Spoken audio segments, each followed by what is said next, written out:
ప్రభుత్వ టెర్రరిజంతో పెట్టుబడులు పరారైపోవడం.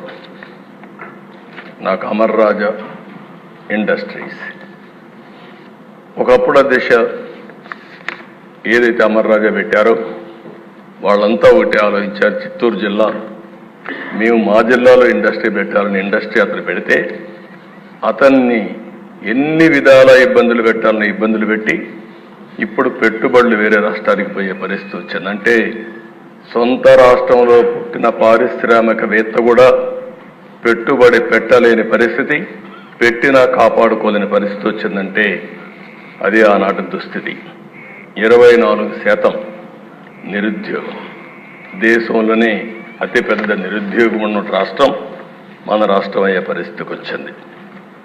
5 ఏళ్లలో దిశ విపరీతంగా క్రైమ్ రేటు పెరిగింది, దళితుల హత్యలు పెరిగిపోయినాయి, డోర్ డెలివరీ. నిన్నే నాకు ఆశ్చర్యం వేసింది, ప్రజాస్వామ్యాన్ని కాపాడాలని చెప్పి ప్లే కార్డు పట్టుకొచ్చారు.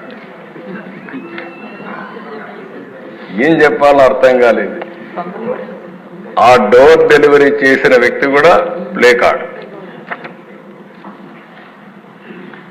ఇంకొక పక్క దిశ ఎమ్మెల్యేల దాడులు. అబ్దుల్ సలాం ఆ కుటుంబాన్ని నేను ఇప్పుడు కూడా మర్చిపోలేకపోతున్నా. ఎంత దిశ మనిషి చనిపోవాలనుకున్నాడు, బాధలు భరించలేక. చనిపోవాలనుకుంటే వీళ్ళు మాట్లాడే మాటలిన తర్వాత నువ్వు చనిపోవాలనుకున్నా నిన్ను ప్రశాంతంగా చనిపోని నీ భార్య ఉంటుంది, గుర్తుపెట్టుకో, ఏం చేస్తావు చేసి చూపించమంటే నేను చనిపోయిన తర్వాత నా భార్యని ఏం చేస్తారో అని ఆలోచించి భార్య భర్త ఇద్దరు చనిపోవాలని ఆలోచించుకుని ఇద్దరం చనిపోవాలని మాట్లాడుకుని అప్పుడు మళ్ళీ ఆలోచించి మనం ఇద్దరం చనిపోతే ఈ ఇద్దరు పిల్లలు అనాథలైపోతారు, ఏం చేయాలని ఆలోచించినప్పుడు కాదు నలుగురం కూడా చనిపోవాలని నిర్ణయించుకుని నలుగురు వెళ్ళి రైల్వే ట్రాక్ మీద వాళ్ళిద్దరి పిల్లల్ని కట్టేసి ఆ ట్రాక్ కింద పడి బలవంతం మరణం చేసుకున్నారంటే అది సాధ్యమే. ఎంత నిస్సహాయ స్థితి. ఈ విషయం మనం గుర్తుపెట్టుకోవాల్సిన అవసరం అది జరిగితే పరామర్శించినటువంటి ఆనాటి ముఖ్యమంత్రి నిన్న అదే పార్టీకి ఒకప్పుడు చెందిన 2 వ్యక్తులు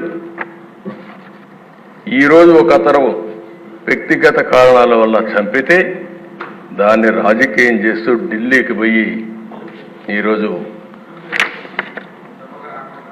ఈ సభకు రాకుండా, సభకు వచ్చే ధైర్యం కూడా లేదు. అంటే చేసిన పనులు ఏమైనా ఉంటే చెప్పడానికి వస్తారు కానీ అది చేసే పరిస్థితి వచ్చారు.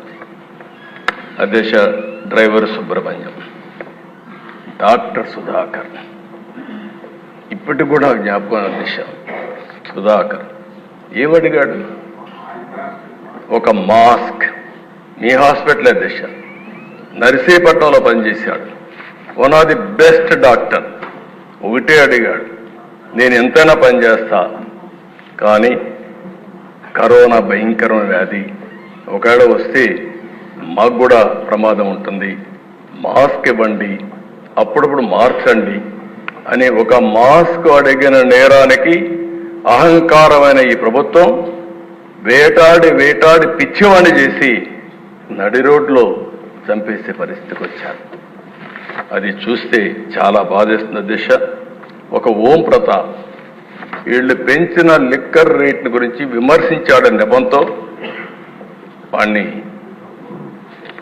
ఏం చేశారు? ఇప్పుడు కూడా దిక్కుదిలిన పరిస్థితి, ఆత్మహత్య కింద క్రియేట్ చేసే పరిస్థితికి వచ్చారు. బాపట్ల దిశ ఆ జిల్లాలో 10వ తరగతి ఇక్కడే అనగాన సత్యప్రసాద్ ఉన్నాడు. 10వ తరగతి చదివే బాలుడిపై అమర్నాథ్ ఆయన చేసిన పని ఏంటి అధ్యక్ష? అక్కని అవమానిస్తున్నారు, ఎకిల్ చేస్తున్నారు. ఆ అమ్మాయి మానసికంగా చాలా బాధపడతా ఉంది అని ఇంటికొచ్చి చెప్పిన నేరానికి దారిలో పోతా ఉంటే పెట్రోల్ పోసి తగలబెడితే పెట్రోల్ వేసి తగలబెట్టిన వాళ్ళకి రక్షణ ఇచ్చే పరిస్థితి వచ్చారు తప్ప ఆ కుటుంబాన్ని కాపాడే పరిస్థితి లేకుండా పోయింది.